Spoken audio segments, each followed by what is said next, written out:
Hi, my name's Drew Williams, Rutherfords Real Estate. Just wanted to talk about the boom in industrial property.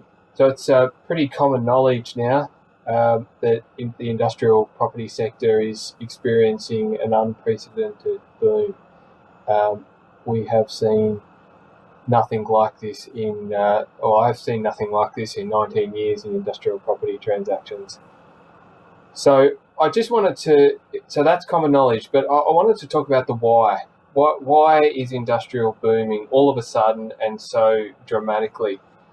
I want to talk about 5 points just briefly. Number one, the e-commerce boom.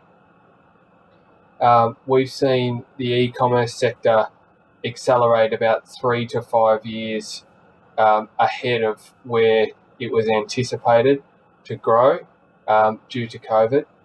And the e-commerce sector really shrinks the retail footprint and grows the warehouse space.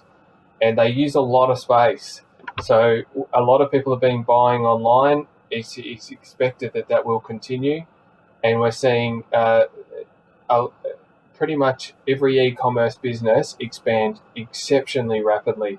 I was thinking of one that we heard about the other day that was in the space of 3 years, went from a 5,000 metre building to a 35,000 metre building, and now they've just committed to a 75,000 square metre building that's under construction. It gives you an idea of the growth.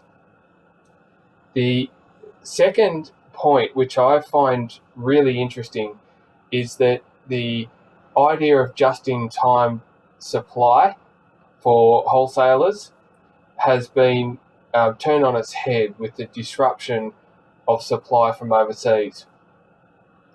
So every day I'm hearing from wholesalers that as long as we have the stock, we can sell it, and it doesn't matter too much about the price, as long as we've got the stock. As long as we can supply the customers, we will sell it. So what that's meaning is that they're wanting more stock, which means larger warehouses. So this idea of just in time, I don't know how long that'll last, but right now it's having a big impact. People are wanting to hold a lot more stock.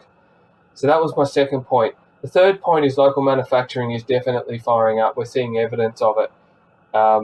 Even just the assembly side of it is increasing, which is good news. It's good news for Australia, in my view. Interest rates is the fourth point. So interest rates are having a dramatic effect on industrial property. We're seeing yields compress. We're seeing, so many clients I'm talking to have had money in the bank.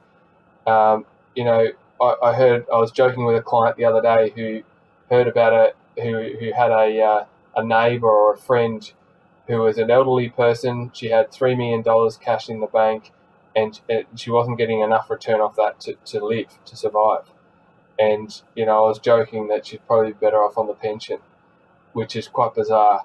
But the way the interest rates are, it's so compelling to put it into property. And at the moment, industrial is the asset class of choice. It's been performing so incredibly well. And then the final point is just supply. So the supply of industrial property is at an all-time low. I've never seen anything like it, where the supply is so low. Properties available for sale are very few and far between. I had a property for sale I think we listed it about 3 or 4 weeks ago. In the first week, we had 47 inquiries. In the second week, we had 5 parties that were actively competing to purchase a property. In the third week, we signed heads of agreement with a Sydney buyer who purchased it sight unseen. We had an asking price of 13.5. The property sold for 14 million. So that gives an indication. There was another sale that was a landmark sale by Jones Lang LaSalle on Boundary Road in Laverton North, which recently sold 72.5 million with a 4.8 WALE at its 3.8% return and about $2,100 a square metre on the building rate, which was exceptional results. So we're seeing amazing results, and they're the five reasons. E-commerce, companies wanting to have higher stock holdings, local manufacturing, the interest rates being so low, and just a very low supply of industrial stock for sale or lease. Thank you very much.